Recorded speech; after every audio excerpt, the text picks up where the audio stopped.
Madam అది కాదు, మీరు ఇంటిమేటెడ్ గురించి మాట్లాడారు కాబట్టి దీనికోసం కూడా నా దగ్గర ఒక క్వశ్చన్ ఉంది.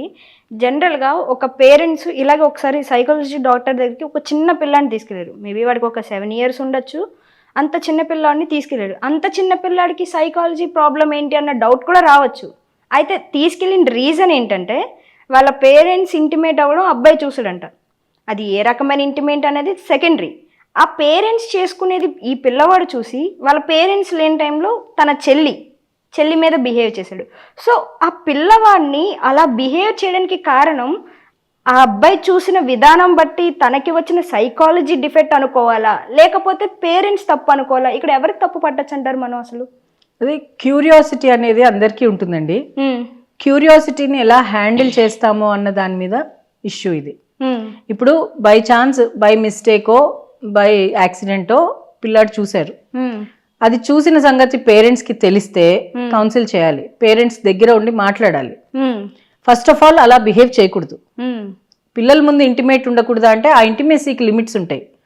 ఇంటిమసీ చూపించాలి, ఎఫెక్షన్ చూపించాలి, ఫిజికల్ ఇంటిమసీ చూపించకూడదు, సెక్షువల్ ఇంటిమసీ చూపించకూడదు. ఫిజికల్ ఇంటిమసీ కూడా చూపించవచ్చు కానీ సెక్షువల్ ఇంటిమసీ చూపించకూడదు. టు బి వెరీ అంటే ప్రిసైజ్. వాళ్ళకి ఇంటిమేట్ గా చూపించకపోతే అసలు మేమిద్దరము ఒక అండర్ వన్ రూఫ్, ఇద్దరు స్ట్రేంజర్స్ లాగా ఉండకూడదు. పేరెంట్స్ అన్న తర్వాత ఆ ఆప్యాయత, వాళ్ళని ఒకళ్ళనొకళ్ళు టీజ్ చేసుకోవడం, ఒకళ్ళనొకళ్ళు అప్రిషియేట్ చేసుకోవడం, ఒకళ్ళనొకళ్ళు సతాయించుకోవడం, ఒకళ్ళతో ఒకళ్ళు కొట్టుకోవడం, ఇవన్నీ కూడా కనిపించాలి. లేకపోతే వాళ్ళకి కల్చర్ షాక్ వస్తుంది రేపు. 24 ఏ మ్యారేజ్ కొట్లాట లేకుండా ఉండదు. అలాంటి మ్యారేజ్ ఉందంటే అది డెడ్ మ్యారేజ్. అది మ్యారేజ్ కింద లెక్కగా any relationship for that matter.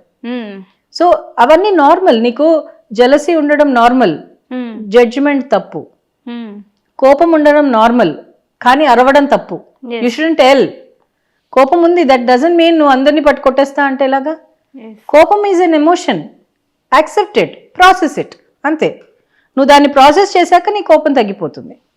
అంతేగాని కోపం లేదు నాకు అసలు, నేను చాలా సత్వగుణం, అలా అవ్వదు. Don't go for perfection, go for normalcy. నార్మల్గా ఉండండి ఇంట్లో. మీరు ఇంటిమేట్గా ఉండకూడదా? ఎంతవరకు ఉండాలి? మీరు you should set boundaries. A boundary set చేస్తే మా పిల్లలకి నేను సరిగ్గా అర్థమవుతాను, వాళ్ళకి కరెక్ట్ వాల్యూస్ వెళ్తాయి, వాళ్ళకి కరెక్ట్ ఎథిక్స్ వెళ్తాయి, వీళ్ళని ఎలా ఎక్స్పెక్ట్ చేస్తున్నారు మీ పిల్లల్ని ఉండడానికి, ఆ ఇన్పుట్స్ మీరు ఇవ్వాలి. అయినప్పటికీ ఇంత ఇన్పుట్స్ ఇచ్చాక కూడా పిల్లలు అలాగే ఉంటారా అంటే there is no guarantee. Because మీ ఒక్క ఇన్పుట్సే కాదు కదా, చుట్టుపక్కల చాలా ఉన్నాయి.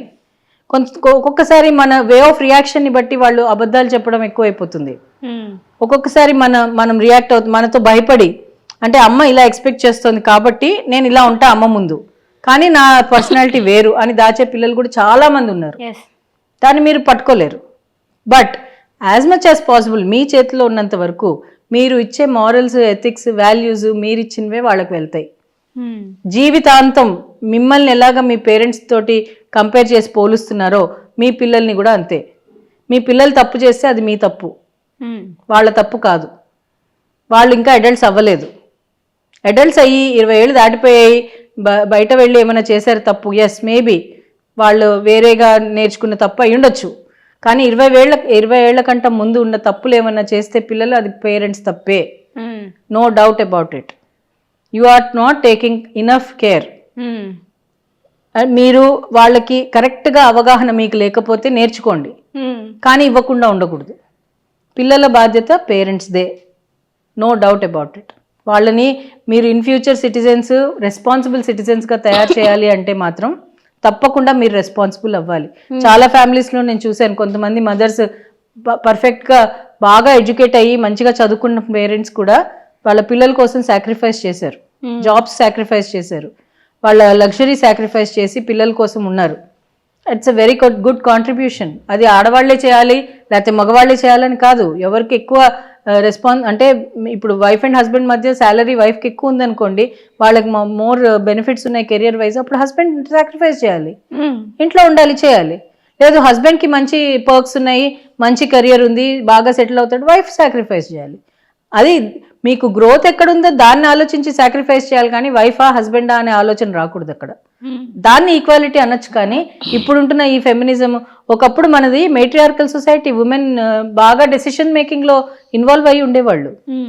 ఈ 18th సెంచరీ దానికంటే ఇంకో ముందు చాలా మంది రాణులు మన మీరు భగవద్గీత తీసుకోండి, భారతం తీసుకోండి, ఏదన్నా తీసుకోండి, దాంట్లో వాళ్ళ రోల్స్ చాలా ఇంపార్టెంట్ రోల్స్. మన రామాయణంలో సీత రోల్ ఎంత ఇంపార్టెంట్ రోల్. అంత దూరం రాముడు వెళ్ళి తీసుకుని రాగలిగాడు, అన్నేళ్ళు అంత అరణ్యవాసం చేసి అంత ఫైటింగ్ చేసి, ఎందుకు ఆవిడ ఇంపాక్ట్ అంత ఉంది మాత్రం అందులో. మరి మీరు అది గమనించాలి. కానీ ఎవరో ఈ అఫ్ఘన్స్ వచ్చి మన మీద దండెత్తి వాళ్ళకున్న వైలెన్స్ అంతా మన మీద తోస్తే ఇప్పుడు డొమెస్టిక్ వైలెన్స్ పెరిగిపోయింది. ఎవరిని చూసి ఏం నేర్చుకుంటున్నారు మీరు? ఎలాంటి భారతదేశంలో ఉన్నారు వీళ్ళు? మీరు మీ ఉన్న ఆ వాల్యూస్, ఆ రూట్స్ వదిలేసుకుని ఏవేవో ఆలోచించి ఆ వెస్టర్న్ కల్చర్ లేకపోతే ఇంకో ఈస్టర్న్ కల్చర్ కాకపోతే ఇంకో కల్చర్ ఏదో తీసుకోవాల్సిన అవసరం ఏంటి? ఎంతమంది ఇప్పుడు అబ్రాడ్లో వెళ్ళి సెటిల్ అయ్యి బాధపడుతున్నారు. ఇప్పుడు టు బి వెరీ ఫ్రాంక్, ఇప్పుడు రీసెంట్గా చూస్తే అబ్రాడ్లో సెటిల్ అయిన వాళ్ళు భగవద్గీత నేర్చుకుంటున్నారు, ఇక్కడ ఉన్న వాళ్ళు నేర్చుకోవట్లేదు.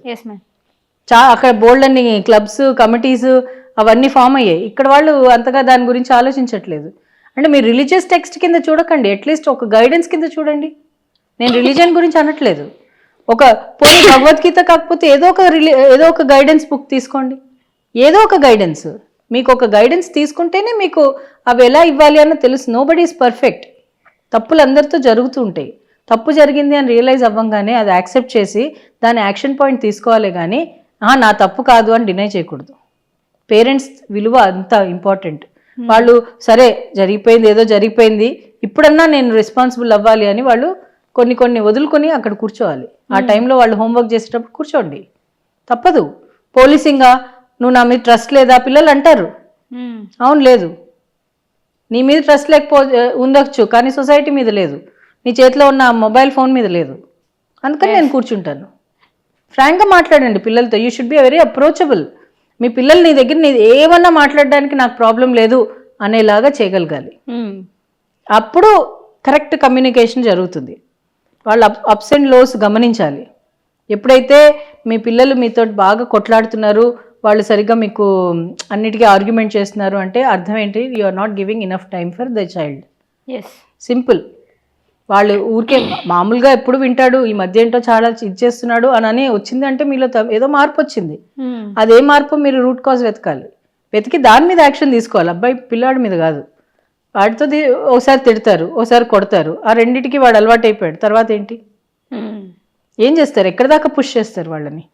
తర్వాత అమ్మ నా వల్ల కావట్లేదు అని వదిలేస్తారు. దానికంటే మీరు ఒక ప్రాసెస్ నేర్చుకోండి. దీన్ని ఎలా ప్రాసెస్ చేయాలి. ఎవ్రీ టైం ఒకటే పద్ధతి నడవకపోవచ్చు, వేరే పద్ధతులు నేర్చుకోండి. దానికి మీకు ఓపిక ఉండాలి, అంత అవగాహన చేసుకోవడానికి మీకు ఆ శక్తి ఉండాలి, అంత ఇంట్రెస్ట్ ఉండాలి. ఫస్ట్ ఆఫ్ ఆల్ వాళ్ళు ఒక రెస్పాన్సిబుల్ సిటిజన్ అవ్వాలి అని మీ ఇంట్లో ఇంట్రెస్ట్ ఉంటే ఖచ్చితంగా మీరు చేస్తారు.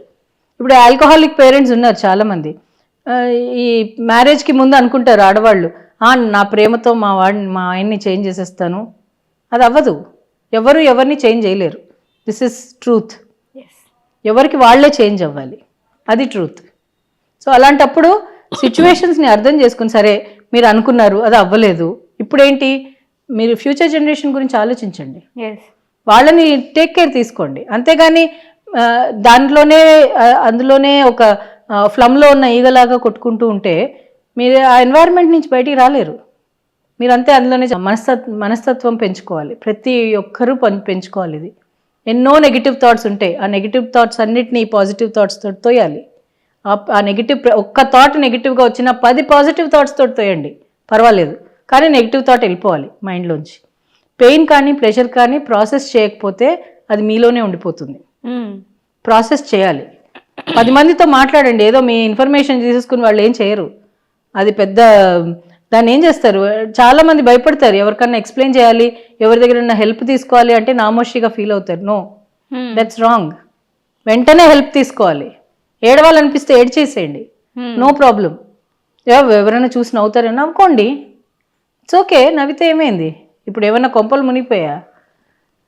మీకు ఎలాగా దాన్ని ప్రాసెస్ చేయాలనిపిస్తే అలా ప్రాసెస్ చేయండి, ఇంకోళ్ళని హామ్ చేయకుండా చేస్తే మీరు దాంట్లోంచి బయటపడతారు. అప్పుడు రెసిలియన్స్ పికప్ అవుతుంది. ఏ దుఃఖంలోనూ లాంగ్